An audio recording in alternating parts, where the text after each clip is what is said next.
পরিণাম না জেনে অহংকার করা কি উচিত? ধূপকাঠি ও মোমবাতি ঠাকুরের পূজায় সবচেয়ে বেশি ব্যবহৃত হয়।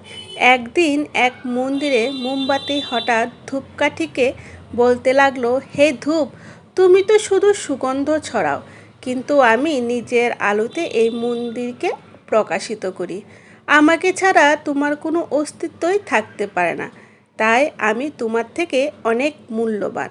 এই সময় হঠাৎ মন্দিরের পূজারী এসে পূজার জন্য মোমবাতি এবং ধূপকাঠি জ্বালিয়ে পূজার আয়োজন করতে লাগলেন। কিছুক্ষণ পর পূজারীজি কোনো একটা কাজে মন্দিরের বাইরে বেরিয়ে আসলেন। ঠিক সেই সময় একটা দমকা হাওয়া এসে মোমবাতিটাকে নিভিয়ে দিল। তখন ধূপকাঠি একটু বিনম্রভাবে বলতে লাগলো, আমি বাতাসের সঙ্গে সঙ্গে মন্দিরের ভিতরেই নই, মন্দিরের বাইরেও সুগন্ধ ছড়াতে পারি, কিন্তু আমি তো কখনো গর্ব করি না।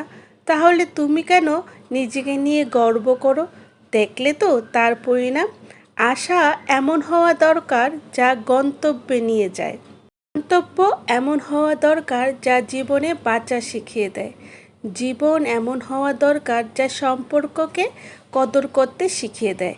সম্পর্ক এমন হওয়া দরকার যা স্মরণ করতে বাধ্য করে দেয়। জয় শ্রী শ্রী রাধাকৃষ্ণের জয়।